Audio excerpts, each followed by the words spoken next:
यहाँ पे आपको एक छोटी सी मीम जो है वो नजर आ रही है। इस मीम को कैसे पढ़ा जाएगा? क्या इसको हम अन पढ़ेंगे या हम इसको आम पढ़ेंगे? तो ये जो खुलासा है ये आज की वीडियो में आप सीखेंगे। वलक़द यस्सरनल क़ुरआन लिज़्ज़िक्रि फ़हल मिन मुद्दकिर। और बेशक हमने कुरान को नसीहत लेने के लिए आसान कर दिया, तो है कोई नसीहत लेने वाला? अस्सलामु अलैकुम वरहमतुल्लाहि वबरकातुहू। रब्बि इश्रह ली सदरी वयस्सिर ली अमरी वहलुल उक़दतम मिन लिसानी यफ़क़हू क़ौली रब्बि ज़िदनी इल्मा अल्लाहुम्मा फ़क़्हिना फ़िद्दीन।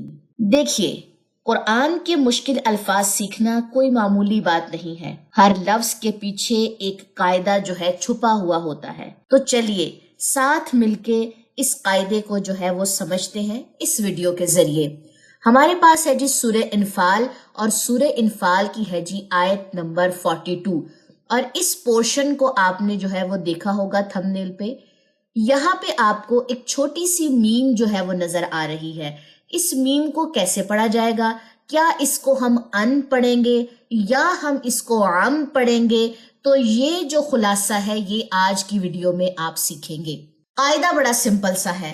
अगर नून साकिन के बाद बा आ जाए तो नून की आवाज को मीम से बदलते हुए गुन्ना करने के अमल को इकलाब कहते हैं। तो यहाँ पे कौन सा कायदा है? इकलाब का कायदा है। और ये इकलाब कब होता है? जब नून साकिन के बाद बा आ जाए।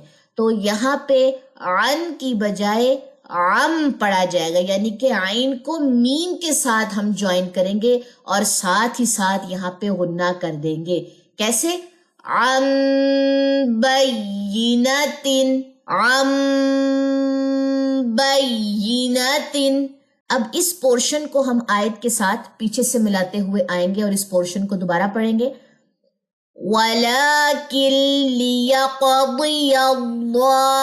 अम्रन कान मफ़ऊला लियहलिक मन हलक अन बैयिनतिन वयहया मन हय्य अन बैयिनह वइन्नल्लाह लसमीउन अलीम। अम बैयिना, और सेम यहाँ पे हमारे पास कॉम्बिनेशन आई है अम बैयिना, नून साकिन के बाद बा, इकलाब का कायदा, और यहाँ पे हम करेंगे जी गुन्ना। तो ये थी हमारी आज की क्लास। मुझे पूरी उम्मीद है कि आपने इस मुश्किल कॉम्बिनेशन को जो है वो सीखा होगा, समझा होगा, और आज इस वीडियो को देखने के बाद आप इसकी बार बार प्रैक्टिस भी करेंगे। मुझे दे इजाजत, इंशाल्लाह ताला नेक्स्ट वीडियो में हमारी मुलाकात होगी। सुब्हानक अल्लाहुम्मा व बिहम्दिका अशहदु अल्ला इलाहा इल्ला अंता अस्तगफिरुका व अतूबु इलैक। अस्सलामु अलैकुम व रहमतुल्लाहि व बरकातुहू।